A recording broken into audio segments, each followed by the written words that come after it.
Antes de comenzar con el sumario de las noticias del programa del día de hoy, hace muy escasas horas, alrededor de las 2 de la mañana, hora de Venezuela, supimos de la excarcelación de Rafael Tudares, el yerno del presidente electo Edmundo González. Enhorabuena por su familia, por él y por todos sus seres queridos. Ya les vamos a contar lo que tenemos. La caída de Alex Saab, el testaferro de Maduro, revela un cambio de poder en la Venezuela que pretende secuestrar la pirata del Caribe Delcy Rodríguez. Además, hablando de cambios, están pasando cositas dentro de los organismos de seguridad.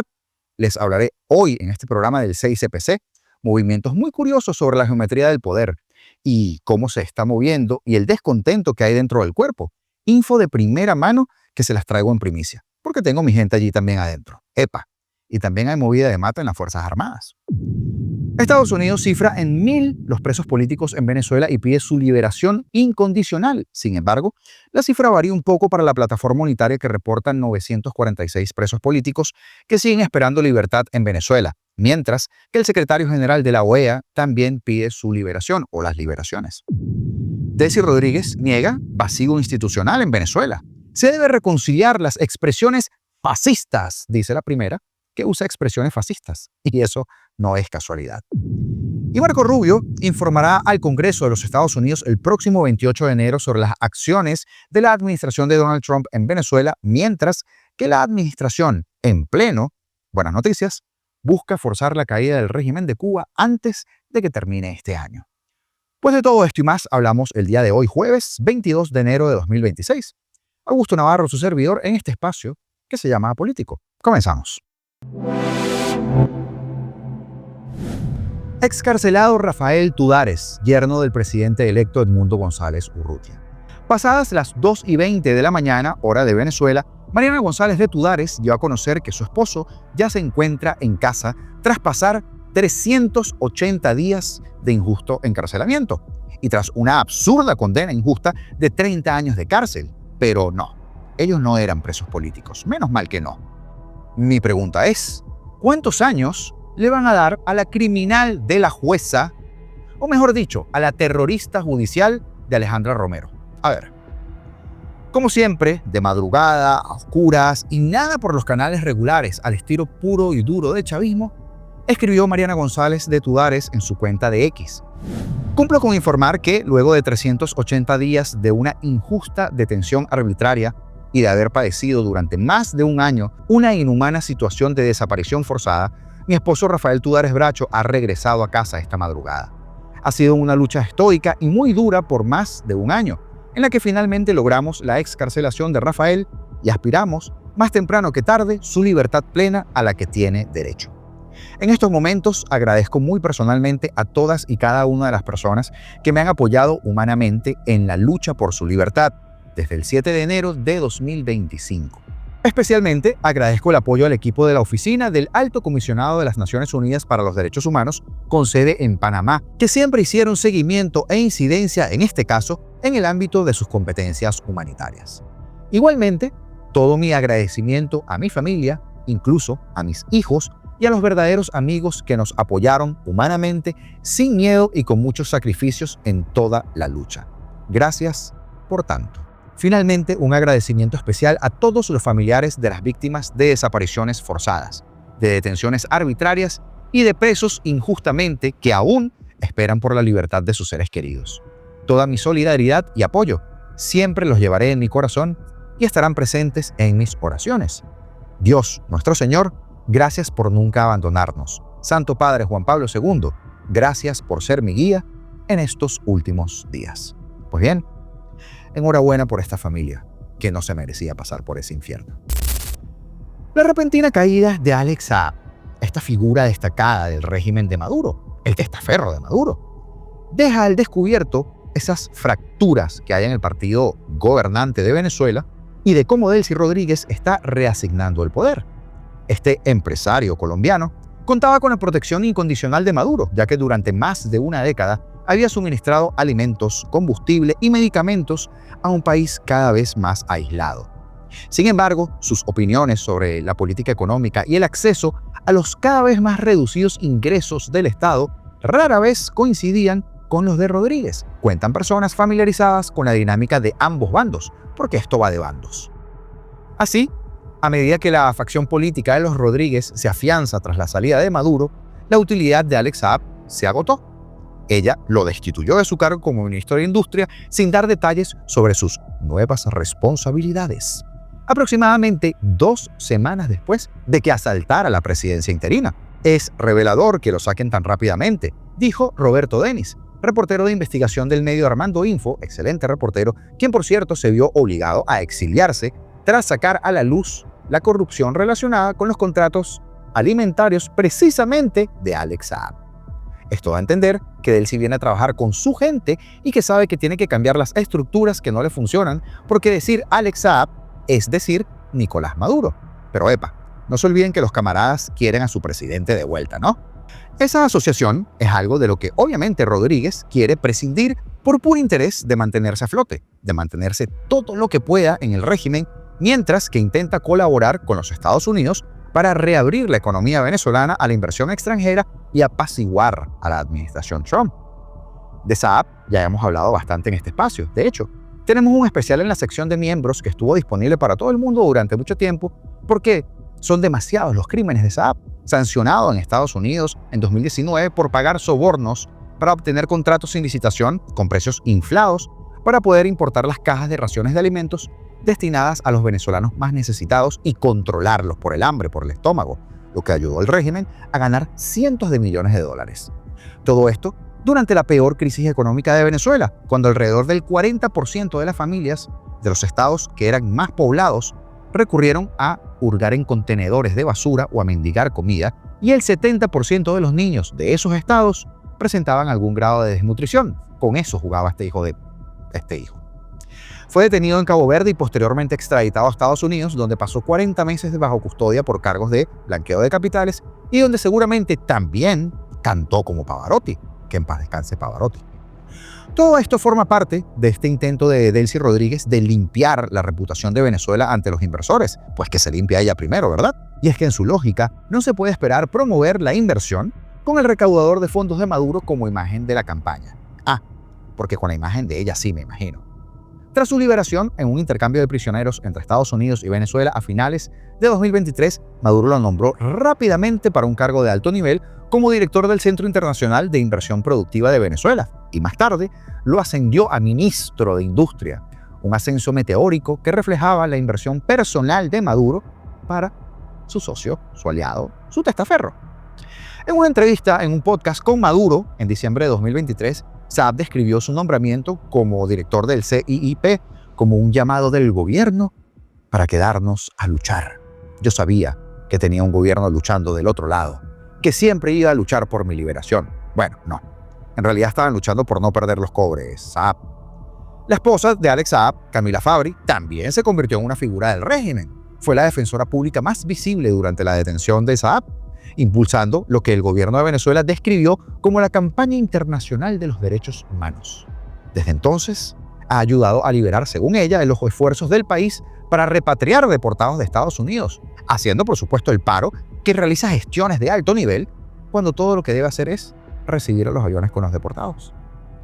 Antes de incorporarse al gobierno, Saab se describía así como un empresario dedicado a la fabricación, a la construcción, al comercio internacional, pero más tarde pasó a abastecer de alimentos, combustible y medicamentos a Venezuela, a medida que se cerraba el acceso a la financiación internacional. Muy importante eso.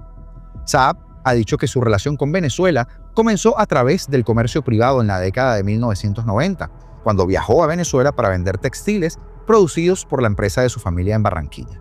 Más tarde, se expandió al sector de la construcción, cuando una de sus compañías obtuvo, sorpresivamente, ¿verdad?, un lucrativo contrato para suministrar viviendas prefabricadas para los paupérrimos proyectos de vivienda pública del fallecido Hugo Chávez.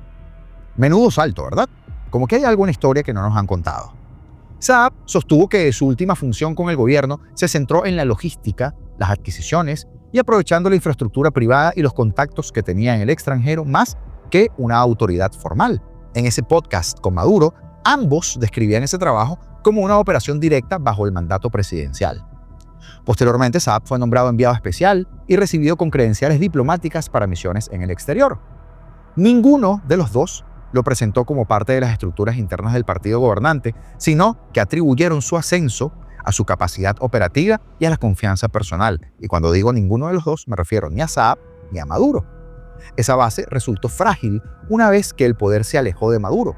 Ahora, Delcy y sus aliados están rompiendo silenciosamente los vínculos con figuras cuyo poder dependía menos de las instituciones que de la lealtad a Maduro. Se están borrando todo el rastro del madurismo.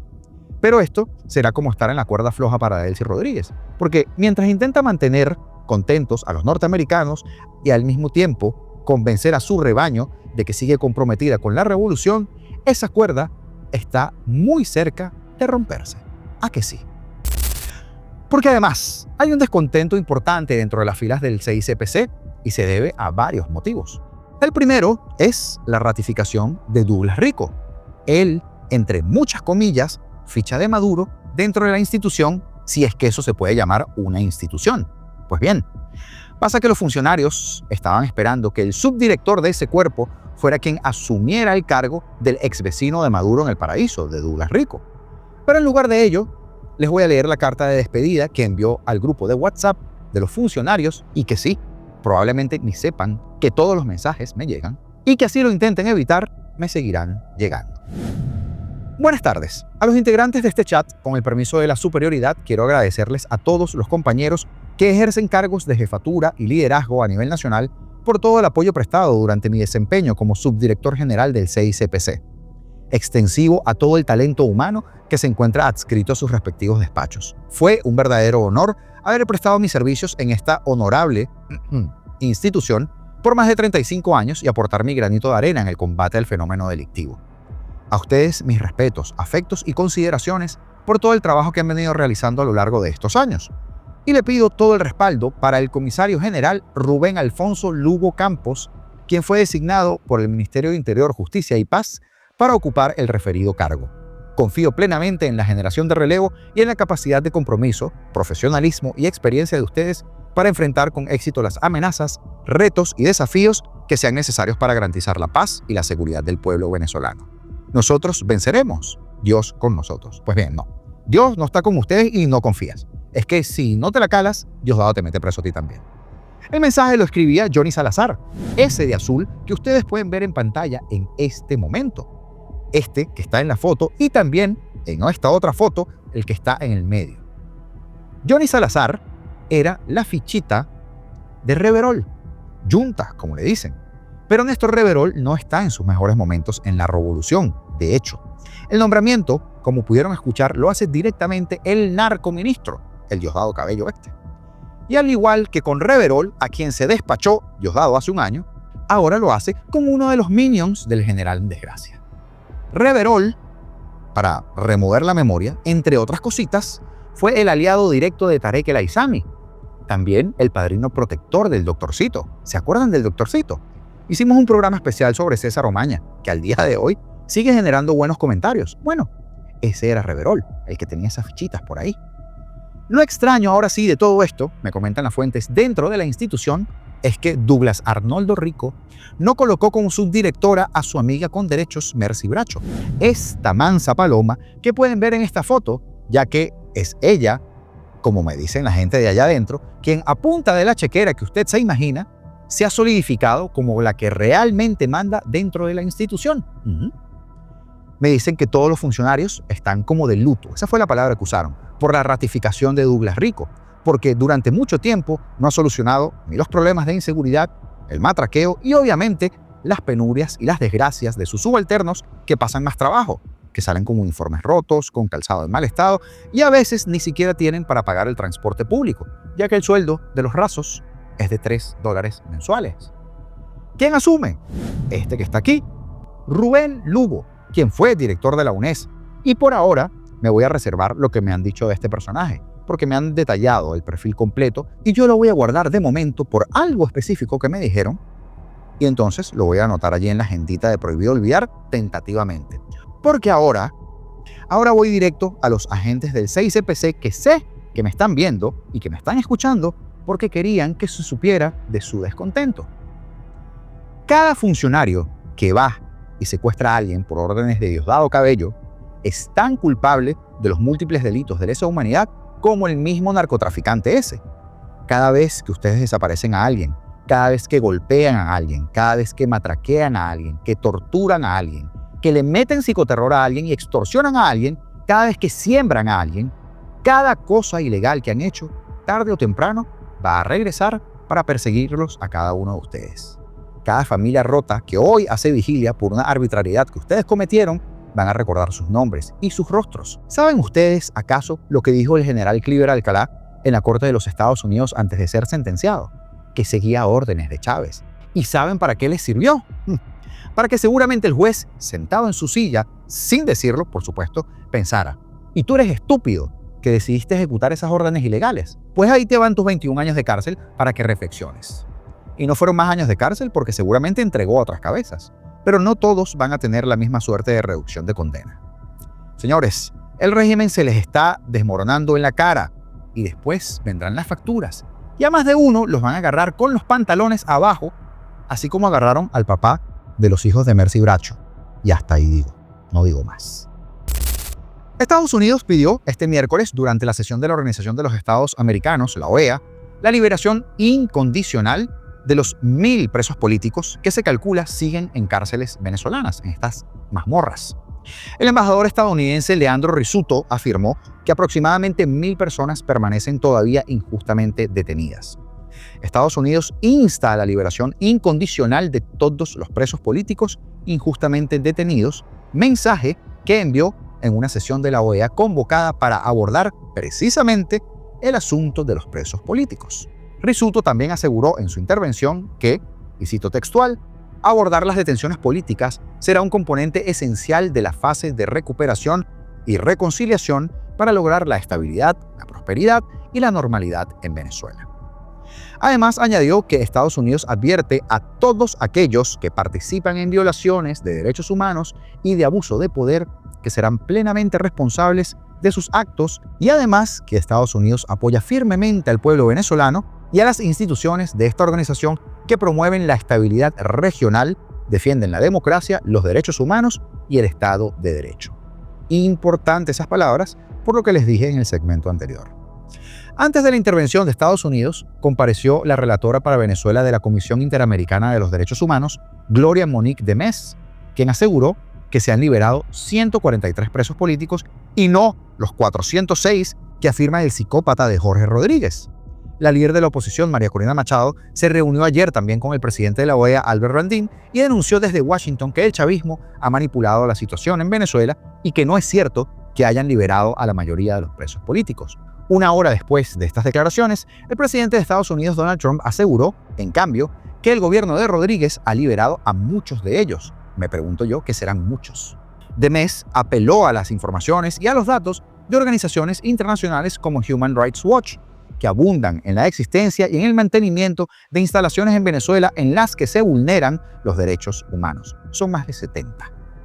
La relatora para Venezuela insistió en la necesidad de transparencia y de claridad de las autoridades venezolanas e insistió en la necesidad de visitar al país para conocer la situación de primera mano.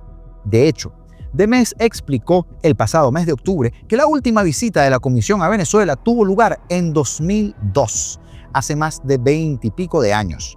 Desde entonces, cada nueva solicitud, en 2017 y en 2020, ha sido rechazada. Por algo será, ¿verdad? En el mismo sentido, se pronunció el segundo vicepresidente y relator sobre los derechos de las personas privadas de libertad y para la prevención y combate a la tortura de la CIDH, Edgar Estuardo Ralón Orellana, quien mostró su preocupación por las detenciones arbitrarias en Venezuela que se han convertido en un patrón utilizado por el régimen venezolano. Además de estas intervenciones, el resto de países que forman parte de la OEA manifestaron su condena a la existencia de presos políticos en Venezuela y mostraron su disposición a colaborar para su liberación, apelando al derecho internacional. A ese derecho internacional, ¿se acuerdan? Al que quería defender a Maduro, sumándose la postura de Argentina, que fue el país quien solicitó incluir en el orden del día la reunión sobre este asunto.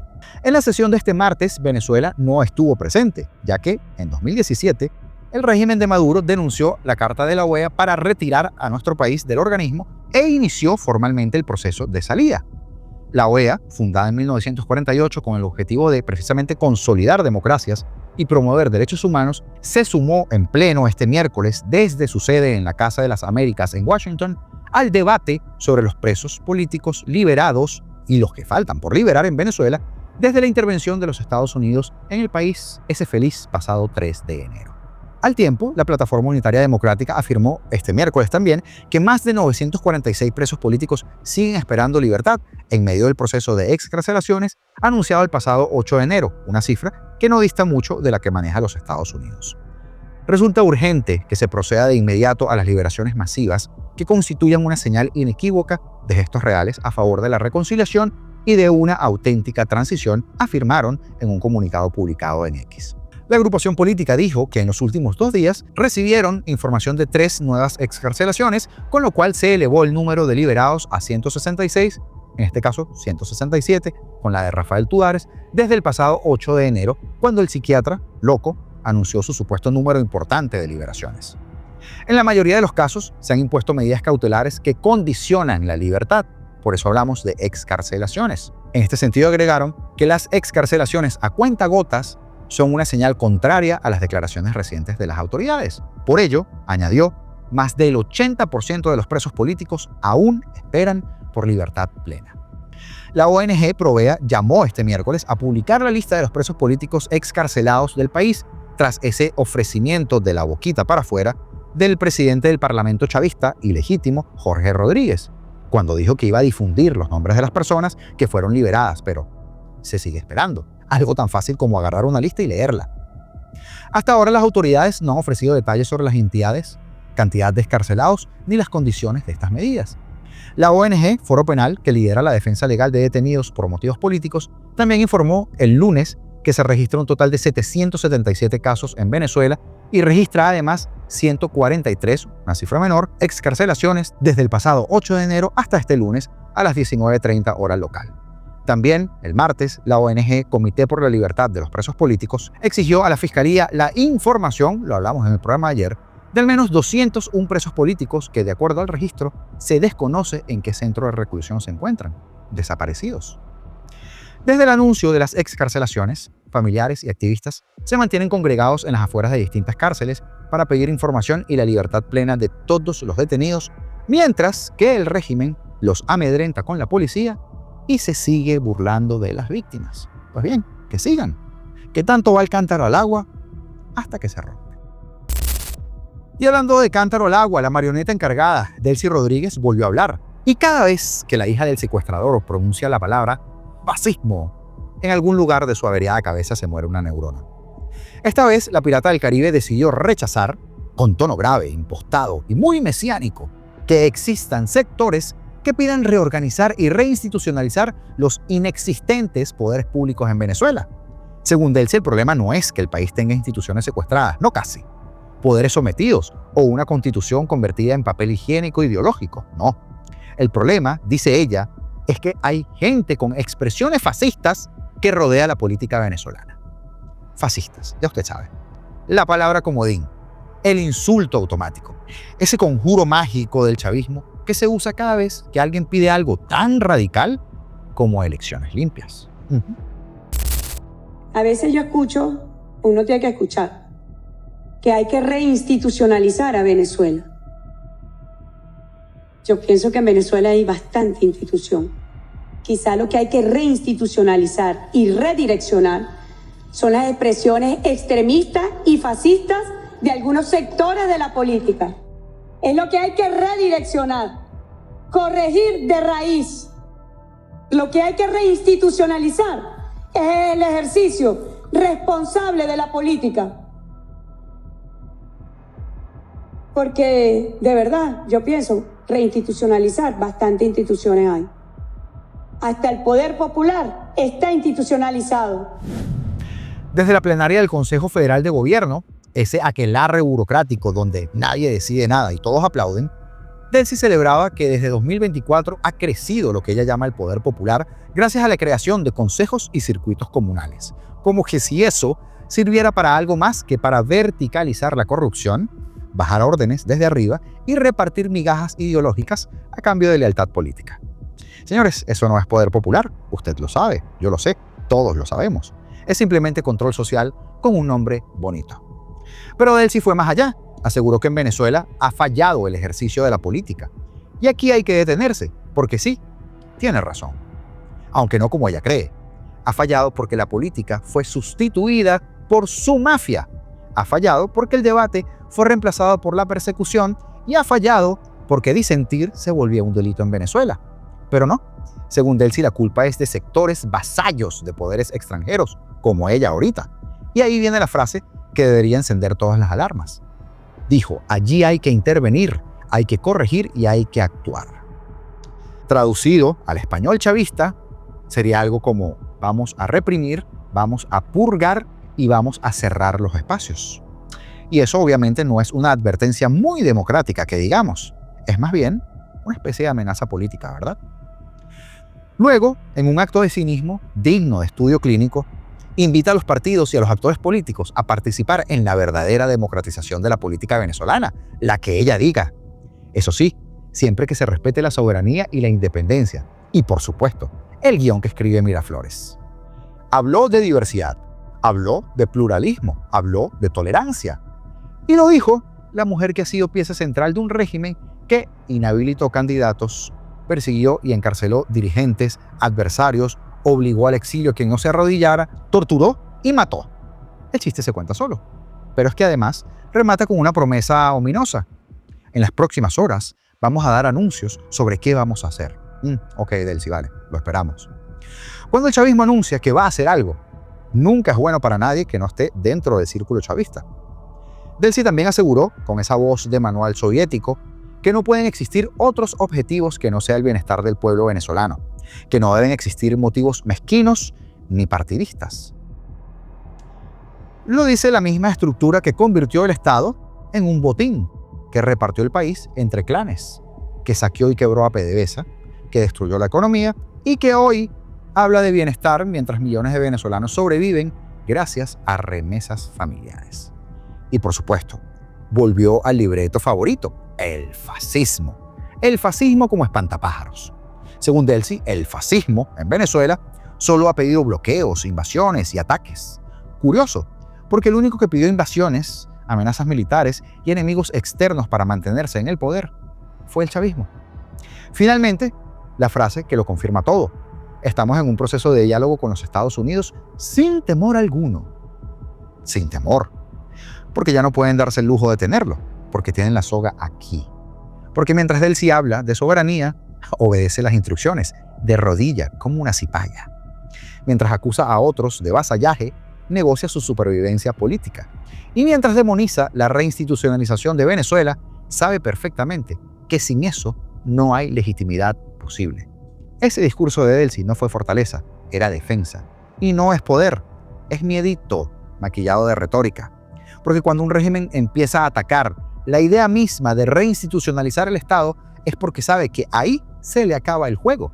Porque reinstitucionalizar significa jueces independientes, poderes separados, elecciones reales y rendir cuentas.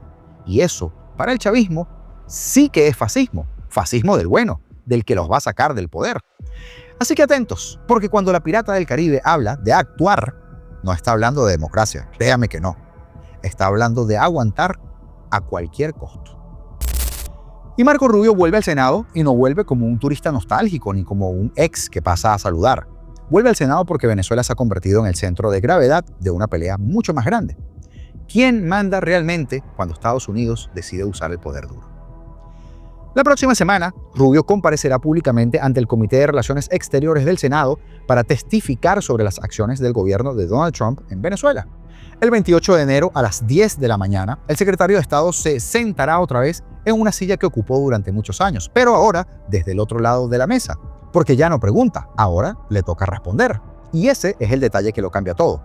Porque esta comparecencia no es solo un trámite, es el precio político de una victoria clave que Rubio ayudó a asegurar la semana pasada. Frenar el intento de los demócratas de limitar las facultades bélicas de Donald Trump en relación a Venezuela y el Caribe. Dicho en claro, el Senado intentó ponerle freno al presidente y Rubio fue el operador que evitó que eso ocurriera. Dos senadores republicanos, Todd Young y Josh Hawley, tenían reservas. No querían cheques en blanco, temían despliegues militares, escaladas regionales y sobre todo que el Congreso quedara pintado en la pared mientras que la Casa Blanca tomaba decisiones de guerra. Pero Rubio los trabajó, con promesas, con garantías y también con una moneda de cambio muy concreta: dar la cara públicamente, como hacen los hombres. John lo dijo sin rodeos, aceptó que se trataba de un ejercicio de comunicación. Traducción: el Congreso sabe que ha cedido poder históricamente en materia bélica y ahora intenta marcar el territorio. Rubio incluso dejó todo por escrito. Le envió una carta al presidente del comité, James Risch, aclarando que el gobierno informaría al Congreso en caso de cualquier acción militar. Y fue más lejos. Aseguró que si Trump determinara involucrar a las Fuerzas Armadas estadounidenses en hostilidades significativas en Venezuela, iban a solicitar la autorización del Congreso siempre que las circunstancias lo permitieran. Eso, de alguna manera, calmó a los republicanos, pero no cerró el frente. Porque del otro lado, no voy a usar adjetivos calificativos, estaba Tim Kaine, y Kaine no se quería bajar de ese carro. El senador demócrata avisó que seguirá empujando todas las iniciativas posibles para limitar a Trump, no para corregir políticas, no para hacer lo correcto, para ir en contra de Trump. Estados de emergencia, denunciar guerras ilegales, exigir informes de derechos humanos y revisar transferencia de armas, es decir, judicializar y politizar cada paso del presidente Trump. Y ahí es donde está el punto clave que muchos no quieren ver. Esta audiencia realmente no va a tratar solo de Venezuela, va a tratar de quién define la política exterior estadounidense cuando hay operaciones en marcha. Va a tratar de si el Congreso recupera el poder o se acepta que el Ejecutivo actúe primero y explique después. Va a tratar de los demócratas empantanando a la administración sin importar que unos auténticos genocidas, como los chavistas, barran con el pueblo venezolano en su desmedida sed de poder. Y para Rubio, el riesgo es alto, pero es calculado. Volver al Senado lo va a exponer, pero también le va a permitir fijar el relato, presentarse como el garante del equilibrio, firme contra el chavismo, pero institucional frente al Congreso. Halcón en la sustancia, pero abogado en la forma. Para Trump, la ecuación es distinta. Cada día que pasa sin un choque frontal contra el Capitolio es una victoria táctica. Mantener la libertad de acción ahora es clave. Las decisiones difíciles ya están tomadas. Lo que se discute ahora es cómo se cuenta. Y para Venezuela, esto confirma algo fundamental. El tema ya dejó de ser marginal, bueno, hace tiempo. Ya no es solo un problema latinoamericano ni tampoco una causa humanitaria. Es un debate central de poder, de legalidad y de precedentes militares dentro de Estados Unidos. Cuando el secretario de Estado tiene que regresar a su antiguo despacho para explicar lo que hace su gobierno, es porque el asunto quema, pero quema por pura mezquindad demócrata. Y quema porque nadie quiere decirlo en voz alta, pero todos lo saben.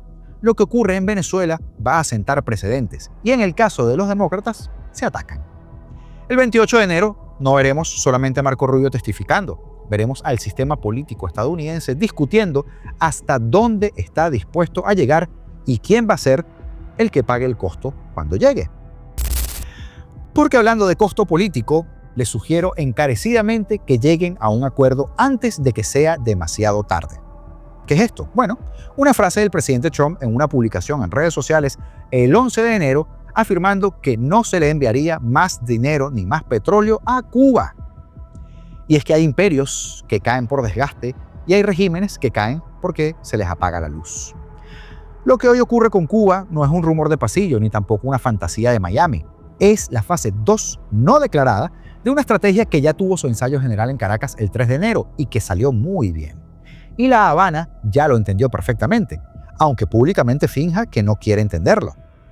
En reuniones discretas con exiliados cubanos y grupos cívicos en Miami y Washington, funcionarios estadounidenses han estado buscando algo muy concreto. Alguien dentro del gobierno cubano que entienda la gravedad del momento y que esté dispuesto a negociar. No un héroe, ni tampoco un disidente romántico, un pragmático con instinto de supervivencia. Una Delcy. Ese mismo libreto fue el que permitió la captura de Nicolás Maduro, porque la incursión del 3 de enero no fue una locura improvisada, ni tampoco una escena de una película. Contó con un informante dentro del círculo íntimo de Maduro, Delcy Rodríguez, según funcionarios de la administración, y tuvo un costo que rara vez se dice en voz alta. 32 soldados y agentes de inteligencia cubanos murieron en Caracas protegiendo al dictador venezolano. 32. Ese número en La Habana no pasó desapercibido, usted lo sabe. De hecho, vio los funerales, vio seguramente el avión bajando cajitas de zapatos a los grandes y feroces guerreros.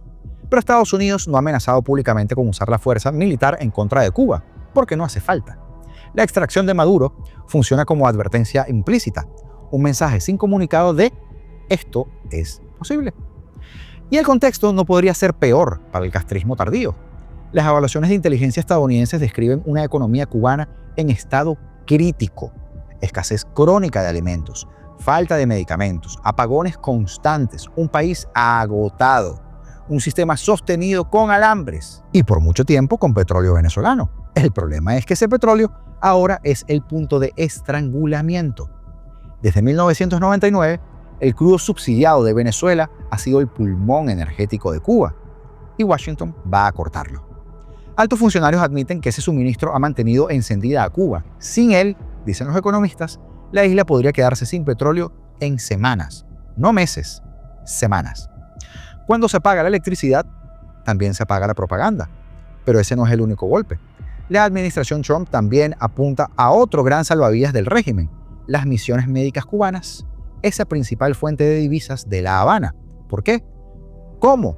Prohibición de visas, sanciones a funcionarios, presión a países receptores. Porque el mensaje es claro. El negocio del internacionalismo solidario también se acabó. Para Trump y su círculo, muchos con ADN político de Florida, derrocar al régimen comunista cubano es la prueba final de su estrategia hemisférica. Venezuela fue el laboratorio, un gran premio y Cuba será el trofeo final. Trump presume del acuerdo con Venezuela y señala la cooperación de Delcy como una demostración de que Estados Unidos impone condiciones. De hecho, un funcionario de la Casa Blanca fue brutalmente claro en estos días. Los gobernantes de Cuba son marxistas incompetentes que han quedado expuestos tras la caída de Maduro, a quien ayudaron durante años. Y el mensaje vino con reloj. Lleguen a un acuerdo antes de que sea demasiado tarde. El Departamento de Estado lo formula en el lenguaje diplomático. Es interés de la seguridad nacional que Cuba sea gobernada por un gobierno democrático y que deje de albergar servicios militares y de inteligencia de adversarios de los Estados Unidos. O sea, o cambian o los cambian. Ahora bien, incluso dentro de la administración hay cautela. Trump no quiere repetir errores clásicos de cambios de régimen. Prefiere presión escalonada, oportunidades abiertas y negociación condicionada. Lo mismo que en Venezuela. Apriete fuerte y deje la puerta abierta. Pero Cuba no es Venezuela y ese es el gran problema. Cuba es un estado estalinista puro, un partido único, una oposición prohibida. Bueno, casi es como Venezuela. Sociedad civil casi inexistente, no hay una María Corina, no hay elecciones imperfectas, no hay protesta constante, como dijo Ricardo Zúñiga, ex negociador del deshielo con Obama. Estos tipos son un hueso mucho más duro de roer. No hay nadie tentado a colaborar con Washington. En casi 70 años, el régimen cubano jamás ha negociado cambios políticos reales, solo reformas cosméticas cuando el hambre aprieta demasiado. Y sin embargo, el hambre vuelve a apretar. Trump cree que poner fin a la era de los Castro sellaría su legado, lograr lo que Kennedy no pudo. Y no es un secreto tampoco que Marco Rubio, hijo de exiliados cubanos, ha tenido ese objetivo desde siempre. Acá en Miami, la caída de Maduro desató euforia. Vieja tesis confirmada, el camino a La Habana pasa por Caracas. Legisladores y aliados de Trump ya comparten videos de una Cuba postcomunista con barcos desde Miami, hoteles brillando y descapotables cincuenteros. Nostalgia, propaganda y deseo político, todo mezclado en un solo clip. Desde Washington, el mensaje oficial es binario. O dimiten o mejoran las condiciones de vida. Incluso enviaron ayuda humanitaria a través de la Iglesia Católica, con la bandera estadounidense bien visible. Humanitarismo, pero confirma. La Habana respondió como siempre, negación y uniforme verde olivo. Raúl Castro sigue mandando a los 94 años. Díaz-Canel, Singao, administra la miseria. No habrá rendición, dijo, mientras que homenajeaban a los agentes cubanos muertos en Caracas, esos que por mucho tiempo negaron que existían. El régimen cubano sabe reprimir. Solo ha enfrentado 2 protestas masivas en décadas. Mantiene más de 1000 presos políticos y ahora entrena a su población para una guerra de todo el pueblo, han dicho. La ironía es brutal. Practican para repeler invasores cuando lo que realmente los amenaza no son los Marines, sino la oscuridad el hambre y el fin del petróleo. La pregunta ya no es si Cuba cambiará, señores. La pregunta es cómo y cuándo. Y si alguien dentro del sistema decidirá negociar antes de que se apague todo. Saludos especiales el día de hoy para Pablo Núñez, para Silvia Rucci y para Ana Karina Sánchez, que se apuntaron a la membresía de nuestro canal. Un aporte que nos ayuda muchísimo a mantener la plataforma en pie de lucha todos los días. Bendiciones para todos también. Donald Trump dice que le encantaría involucrar a María Corina Machado de alguna manera en Venezuela.